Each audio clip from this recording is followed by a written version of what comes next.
L'instant initial des valeurs qui sont données sur ce graphique, c'est 0. Alors, j'ai noté ça début. T début égale 0,030 secondes et T fin égale 0,420 secondes. Attention, donc le temps de début n'était pas 0 secondes puisqu'on ne peut pas travailler sur le tout premier point. Nous avons une évolution différente pour chacune des énergies, puisque l'énergie cinétique du point I va augmenter au cours du temps en passant d'une valeur, de 0,0041 joules pour mon étude à l'instant initial, donc 0,030 secondes,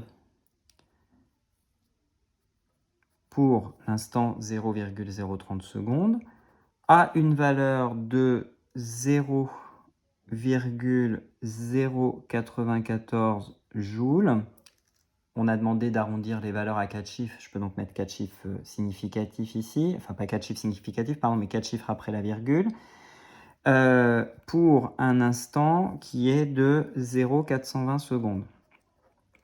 J'ai ensuite une énergie potentielle de pesanteur qui, elle, va diminuer en passant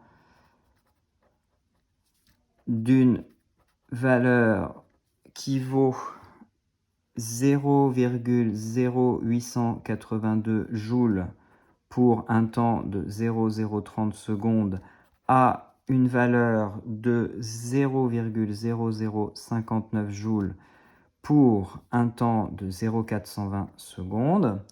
Et pour finir, l'énergie mécanique qui, elle, est sensiblement constante en passant d'une valeur de 0,0923 joules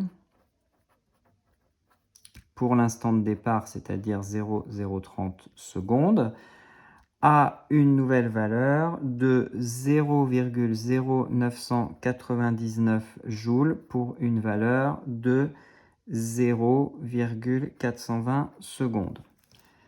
J'ai ainsi précisément étudié et montré quelle était l'évolution de chacune de ces grandeurs énergétiques. C'était la fin de la question 13. La question 14 consiste en une analyse énergétique un peu plus quantitative et surtout en une vérification du théorème de l'énergie cinétique. Si vous considérez logiquement n'avoir que le poids comme force, le travail de G début à G fin pour le poids de Bob au voisinage de la Terre, puisqu'il s'agit du système physique que j'ai choisi, est égal à deux possibilités d'expression. La norme du poids, c'est-à-dire la masse de Bob fois G terre. Ici, je peux rajouter un vecteur sur G, puisque j'ai écrit la norme, fois la norme du vecteur qui va de G début à G fin, fois le cosinus de l'angle alpha entre ces deux vecteurs. Je peux aussi appliquer l'autre formule qui a été vue dans le cours mardi, puisque nous pouvons écrire que c'est la masse du système physique Bob multiplié par G terre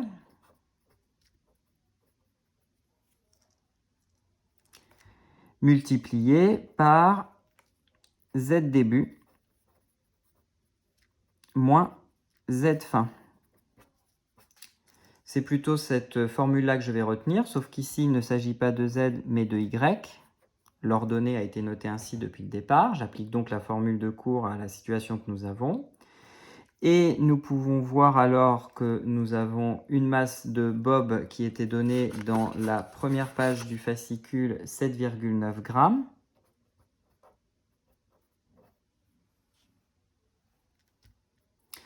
multiplié par 9,81, multiplié par un y au début. Attention, il ne s'agit pas de l'instant 0, mais il s'agit de l'instant 0, 0,30 secondes, donc de la deuxième valeur de votre liste, c'était 1,138 pour moi, moins 0,0766 pour l'avant-dernière valeur de y de la liste que j'ai saisie. Ce qui me donne ici un résultat qui vaut 7,910 moins 3, ne pas oublier de faire la conversion pour la masse, multiplié par 9,81, multiplié par une parenthèse, 1,138 moins 0,0766. Je ferme la parenthèse et je trouve une valeur de 0,082. J'ai le droit à 2 chiffres significatifs, joules. Une valeur très faible par conséquent.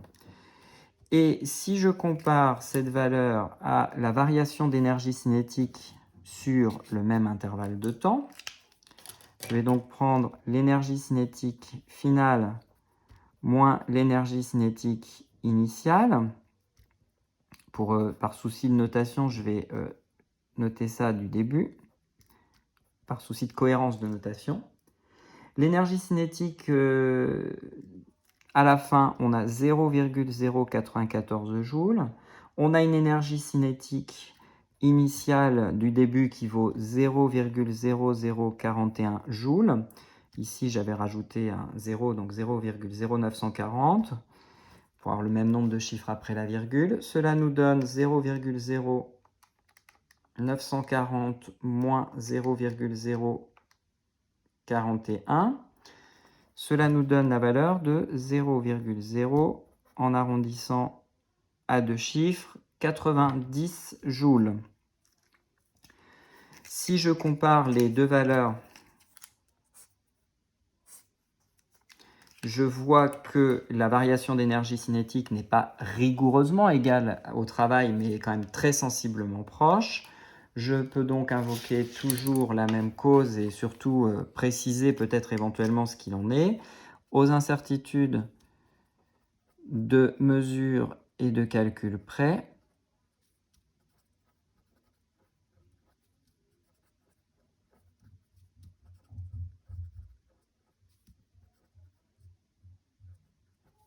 le théorème de l'énergie cinétique est validé. Je disais que je pouvais éventuellement préciser un peu ce qu'il en est, dans le sens où cette fois-ci, on peut évidemment dire que l'écart est dû aux incertitudes de mesure,